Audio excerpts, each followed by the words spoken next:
In the world of self-help, mindset training, and goal-oriented actions, we often hear that the things we listen to affect us in ways we may not even know.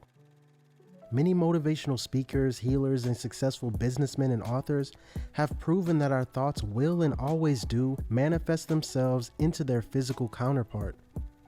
These thoughts come from a variety of places, but all are influenced by what we have heard at some point or another.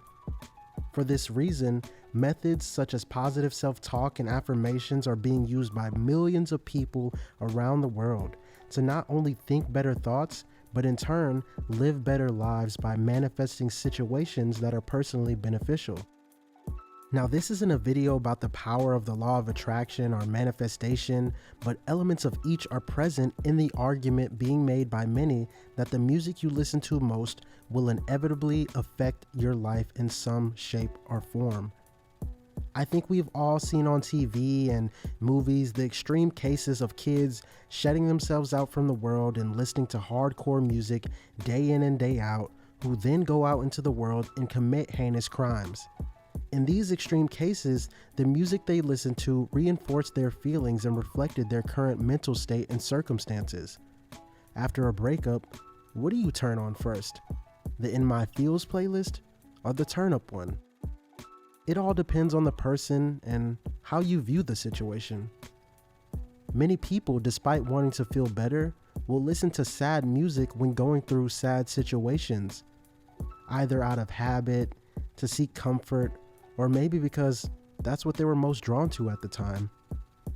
It's interesting that despite wanting to feel happy, most listen to sad music. Sounds almost counterproductive if you ask me. And hey, I'm not judging. I am most definitely guilty of doing the exact same thing.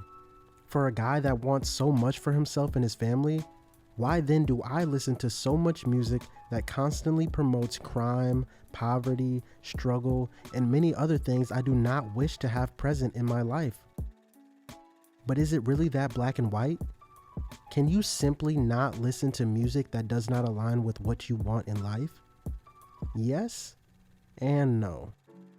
A business associate of mine told me in an interview once that when people listen to an artist or a song for the first time, everyone is listening for something different. He made this point to expand on the importance of versatility as an artist. This same concept can be applied to why you listen to music. If you listen to music to feel good or uplifted, then the content definitely does matter. Because despite the feelings you get from the music sonically, the underlying message will permeate your subconscious and manifest in the physical. It's just science. On the other hand, it is possible to listen to a song and an artist with another intention. This can be anything you like. You may look up to an artist and appreciate everything they have been able to accomplish despite coming from poverty or an undesirable background. Some people listen for knowledge, motivation, hustle tips, emotional guidance. The list goes on and on. Me, myself, being a vocal NBA YoungBoy stan, you may be asking yourself, why should I consider what you're saying if your favorite artist is no better than the rest of them? This is where personal perspective is the most important thing. When I listen to a guy like NBA YoungBoy or any other rapper, I see a young man who, despite all the odds, beat them. A man who is now able to provide for his family and his friends. A man who never gave up. A man whose life has been filled with trials and yet he is still standing. Not afraid of scrutiny, backlash, or outside opinions. I see self-confidence where others see ego. I see strength. By those metrics, I see the man I strive to be. So in listening to music filled with pain or violence, I think to myself, if he can overcome, so can I. Without an intention, the music you listen to will affect your life in whatever way it wants, just as any other outside stimulus does.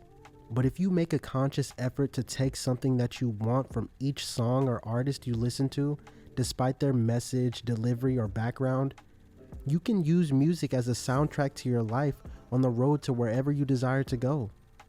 Now, I'm no doctor and I definitely can't speak for everyone, but changing or at least being mindful of what you listen to will provide you with an extra tool for positive thinking. If your goal is to grow your business, then maybe take a break from listening to Migos for a week and put on some Nipsey Hussle, who regularly raps about equity, building a brand, and profit. And I didn't make that point just to plug Nip's music as if it's better than anyone else's. But if your thoughts are influenced by millions of things, including the music you listen to, it may be smart to have as many of those factors in line with and contributing to your end goal.